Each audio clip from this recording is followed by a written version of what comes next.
The views expressed on the Nova Society are those of the panelists and guests and do not necessarily reflect the views or opinions of the Phoenix Research Institute or any institution which any panel member is associated. Reproduction or dissemination, other than for the purpose of education or information without the express written permission of the Phoenix Research Institute or Nova Society Media, is strictly prohibited. I'd like to welcome everyone back, and anyone who's new, welcome to the Nova Society. I'm your host, Dr. Brooklyn Ann Weldon, and I'm here with my panel, Dr. Scott Gershwer and Dr. Mark Bound. And today I wanted to ask Dr. Mark Bound what's troubling him, what's happening in the news that is most important to him. We'll ask also Scott to chime in with his thoughts. So, Mark, what is happening in the news that you feel is most important among everything? Well, let's face it, it's baseball season. So my entire life is revolving around that. But I think the thing that concerned me is that the United States is moving back to the 14th century. This was from ProPublica. The CDC buried a measles forecast that stressed the need for vaccines. We have had more measles cases in 2025 than there were in 2024.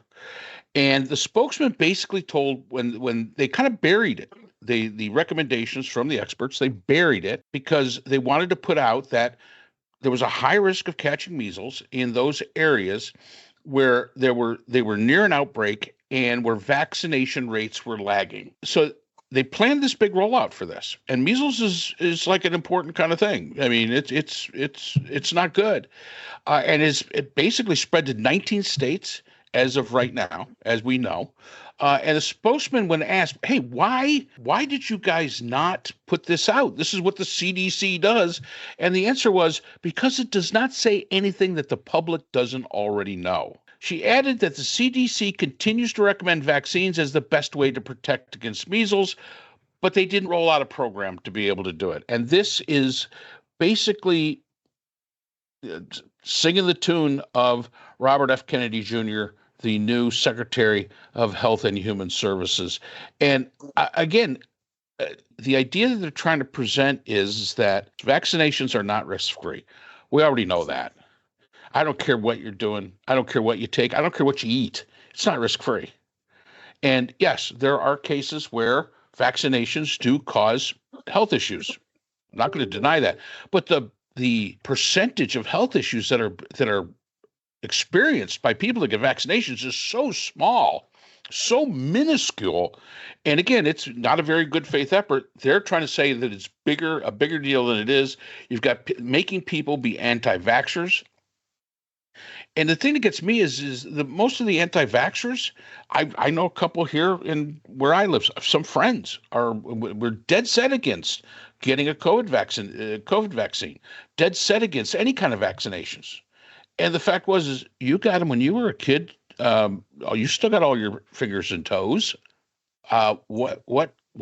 Why would you'd rather risk measles? You'd rather risk polio. You'd rather risk rubella. You'd rather risk, all of these things that we really are, pretty much eradicated.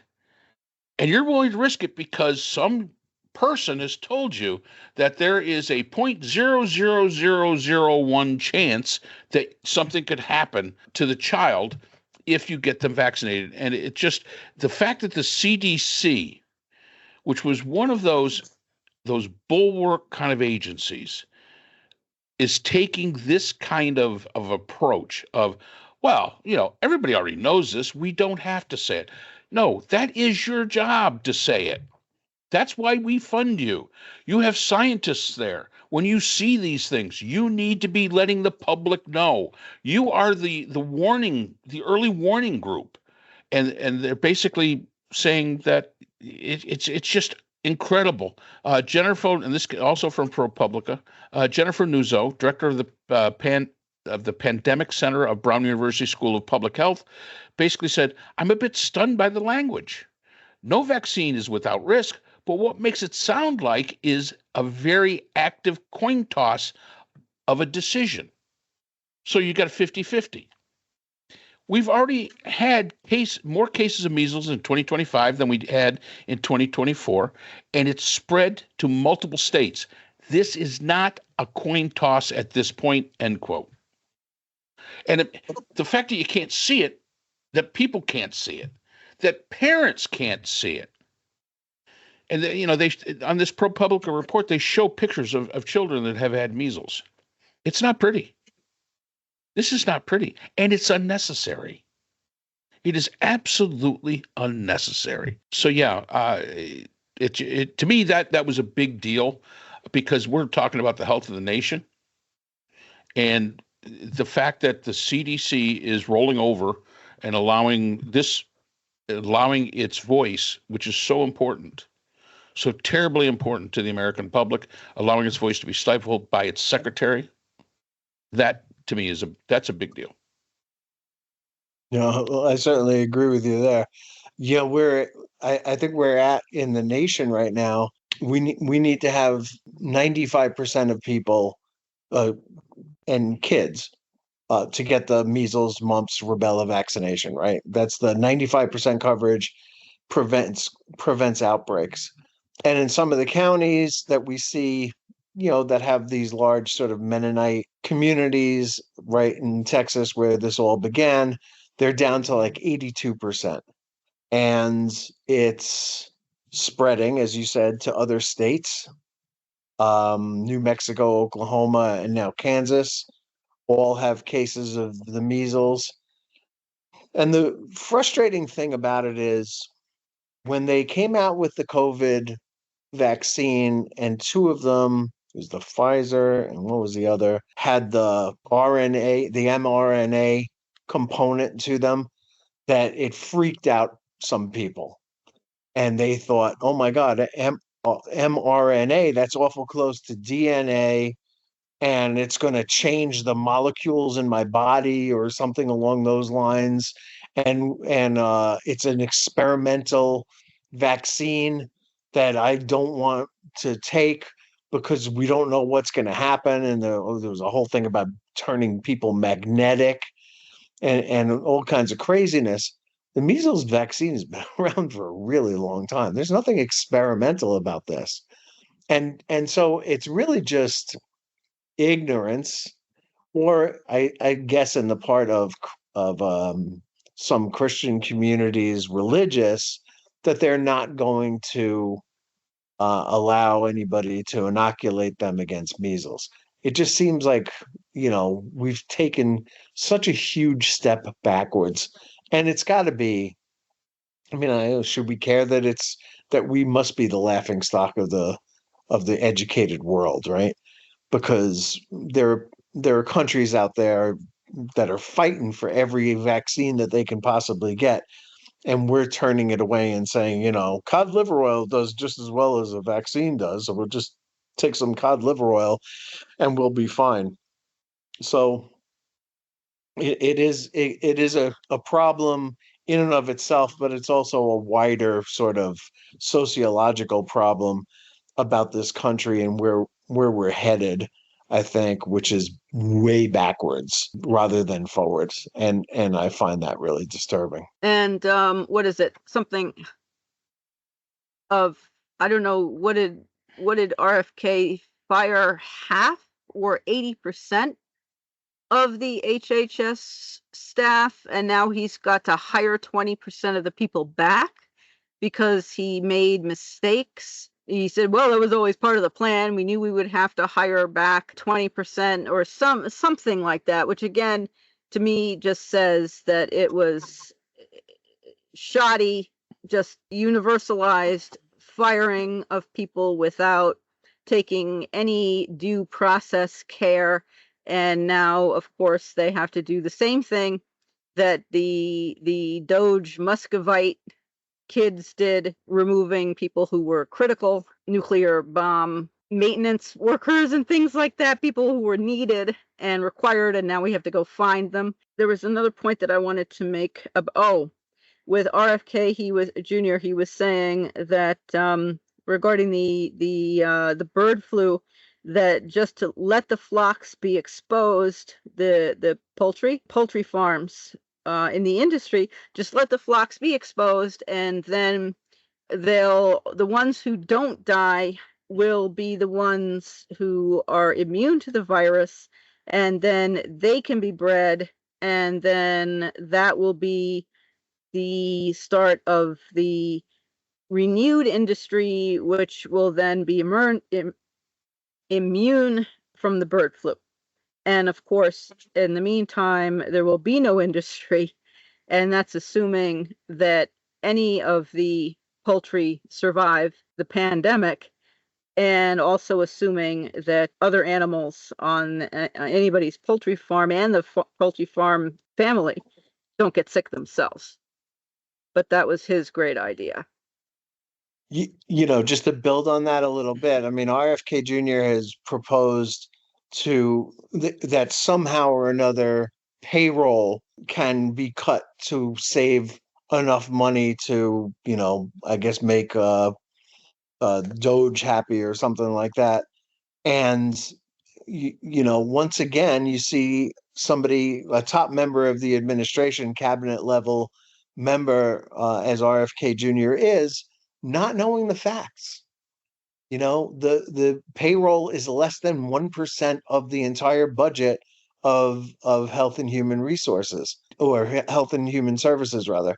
And so it's a small amount of money for personnel, right? Again, and they pay taxes on it, by the way, so the government gets some of that money back, but doesn't do anything as far as saving money is concerned, and just makes people have to wait longer to get help, see a doctor or whatever it is. And it's just, this idea that this administration is going to use payroll cuts to get the federal budget under control there's just no truth to it. And they really need to stop saying things like that, because they're not true, and it's easy enough to figure out that it's not true. And I don't understand why they continue to say idiotic things that are easily disproven, and then just continue to say them even though they're disproven. Yeah, like I say, to me this is a big story because it impacts the health of the nation. And the fact that the CDC, who I always looked at, and they even mentioned this in the ProPublica article, the CDC is a little bit like NOAA. They basically are the early warning system, and they have the data, they have the expertise, and that's how they were able to track storms, the National Weather Service. The CDC was the same when it came to diseases. And if you're not going to allow the CDC to do its basically core function, then I honestly don't know why have it in the first place. It has a core function, and we need to allow it to do the core function it's done for so long. And it comes back to, when COVID was going on, Trump standing up there and saying, well, we could, put these bright lights inside of the bodies, or we could bleach the body or something. It's a showing of such incompetence, and it is incompetence. I mean, we always said Hegseth, as the Secretary of Defense, was totally was not up for the job, was totally unqualified. Kennedy is equally as unqualified, if not even more so unqualified than Hegseth to be the head of Health and Human Services. And I think that the problem that I've got is that it's children that are gonna suffer for this. I guess that's my whole thing. It's going to be children. And Mehmet Oz, whatever the guy's name is, was just confirmed as the Medicare, Medicaid head for the nation. There you go. Yeah. There you go. So now we've got him, and that's certainly not going to help children in any way whatsoever. So all we need now is Dr. Billy Boombach to be the new Surgeon General, and we're all set. We've got the disease thing covered. Yeah. Sometimes it's good to be older. I don't think measles is a problem that we have to really worry about very much, or mumps or rubella or any of that stuff. I don't think we have to worry about that too much. But it's the same thing with the flu shots. The CDC has always been big on supporting elderly, getting the flu shots, getting the shingle vaccines, all those kind of things. And it seems that that's not their function any longer. So my question is okay, what exactly is the function of the CDC? And at this point in time, I really can't see what it is. Well, maybe that's the whole purpose, is to say, well, there's no reason to have it and to close it down. There you go. Or privatize it. And Trump is now apparently taking or wanting to take control of public schools and saying, well, you won't get any money unless you eliminate all DEI programs, and you have to provide this proof in a letter, and you have 10 days to do it. So having eliminated the Department of Education and saying, well, here, states, you take back control of your educational programs. Now he's saying, well, no, you don't get control of your educational programs. Now you don't get any federal money or federal support for food or anything like that. And now you can't have DEI in your school if you want it.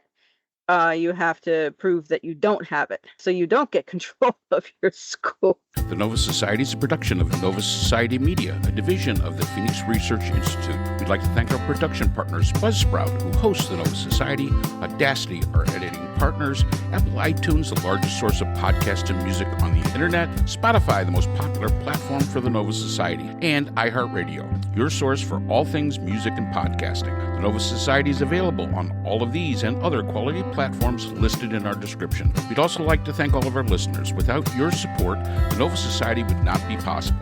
If you have a question or a comment, we can be reached at nova.society.podcast@gmail.com.